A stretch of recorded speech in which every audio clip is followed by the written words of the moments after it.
Welcome along then to Alliant Motorsports Champions, and welcome back to Austin, Texas, to an American roller coaster, if you will, of the Circuit of the Americas. This track, already iconic in its own right, borrows corners from Istanbul Park, from Suzuka, but has become its own beast over the past nearly decade of F1 racing. And as we get the lights on and prepare to go racing around the Circuit of the Americas, the lights go off, and it looks like Duck Lovers has been disqualified from the session. No matter, the cars going side by side into the first corner. Genji in the McLaren lining up to the inside of Mr. Alt F4, and it is several wide then in the back as Mr. Alt F4 hangs on to his lead. Becky B into third position, overtaking Waman in the McLaren, and then behind them Wada Patowski, Charles Leclerc up into sixth position, and these drivers are all getting through cleanly. I have absolutely no idea. Oh my goodness, Waman spins across the track, and numerous drivers suffering in the collision as well. This is definitely something that we are going to keep an eye out on. Wada Patowski snipping the corner, picking up a penalty and killing a bollard in the process as he tries to make his way past Andrew S. here, as does Alex Gray. It looks like Andrew S. May have damage, but it's likely just the medium tires on board his car that are preventing him from those positions. Meanwhile, Jaquan launching an offensive against Impervious side by side into turn 11, and that overtake is not done yet as Impervious has much more grip in those soft tires. They go side by side through turn number 12, and Impervious stays ahead. Is Jaquan going to try to take the inside in the next corner? He does, but the traction on exit. Well, now on board with Becky B in the Ferrari, this looks like an easy pass, and he is past Genji with that DRS advantage on lap 3. That elevates Becky B into second position. Be a doozy the whole time for sure. Absolutely right. And speaking of that fight for first, Mr. Alta 4 trying to defend the inside, but Becky B flying through his rival in the Alfa Romeo and taking first position, and they will likely not be particularly happy with this turn of events. But Quad involuntarily retiring his car. Of course, we can't particularly fault him for that, as this is interesting. Mr. Alta 4 applying a lot of pressure to Becky B on pit entry here. And ever so slightly, and Becky B comfortably right on the back of the Alpine in front of him, pulling to the inside for the first corner, and brave on the brakes as he can be on those brand new tires. Becky B takes that position, but critically, Mr. Alt F4 immediately behind him victimizes leaky valve as well, slowing Becky B, forcing him to let off the throttle on exit from turn 9, and this is likely going to be a do or die moment as Mr. Alt F4 dives the inside, trying to take the position from the Ferrari driver, and now Becky B finds himself a little bit boxed in here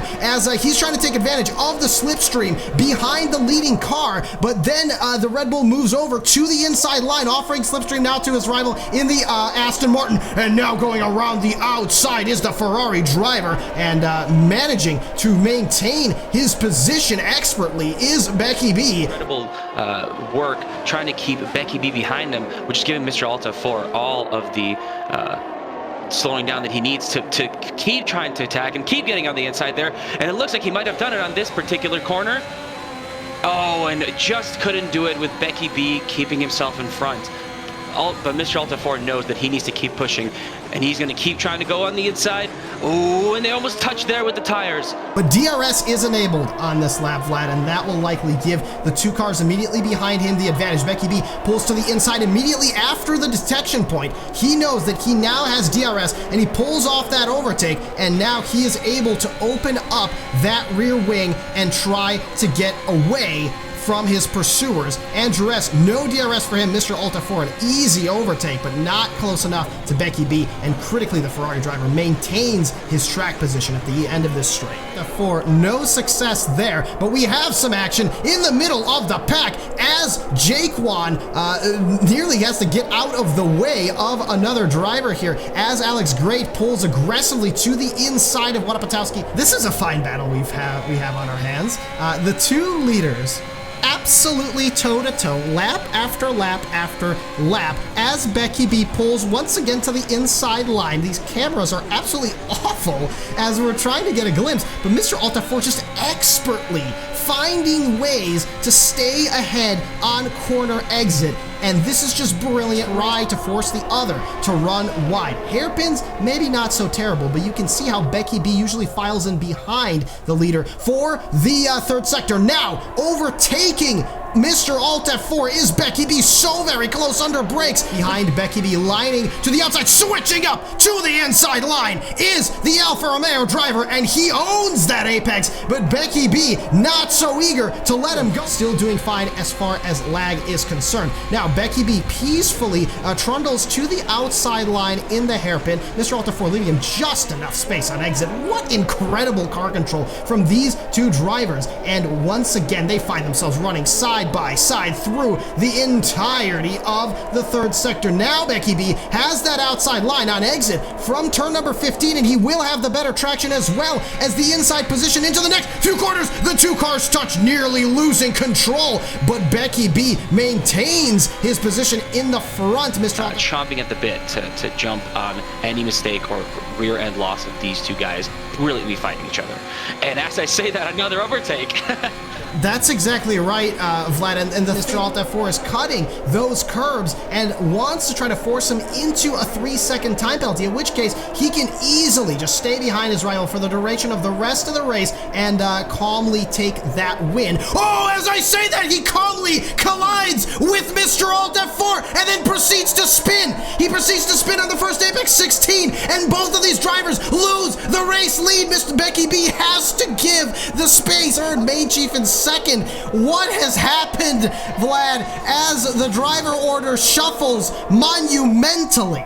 As I said, we can see the entire top 6 completely change in the next 10 laps, and I don't know if that's a curse or just a good prediction, but here we have it. It happened, but the racing still goes on with tires falling off left and right.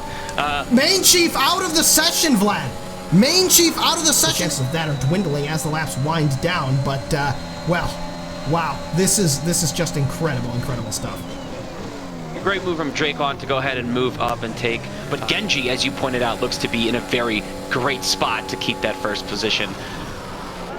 And as I say that, the AlphaTauri points, there's still a mid-fight here with... Impressive battle the entire Grand Prix. Adesi lets off. He wants that DRS. There's that line, the detection point. Mr. Altafor goes super defensive. Adesi sees through him like a book, and he takes that position with DRS advantage as well. I'm afraid no amount of slipstream is going to help Mr. Altafor take this one back unless he launches a particularly ambitious dive down the inside. He refuses to do that, likely for good reason, and Adesi up into P4. And we can have Haas on the top step of the podium for the first time this season. Adesi is looking to be wasting no time in doing just that. To the outside of Charles Leclerc he goes, and side by side they go through turn number 1. Just the sheer traction of those soft tires allows Adesi through. Absolutely right, and let's not forget about Ironhammer. Ironhammer started out this season as a reserve driver.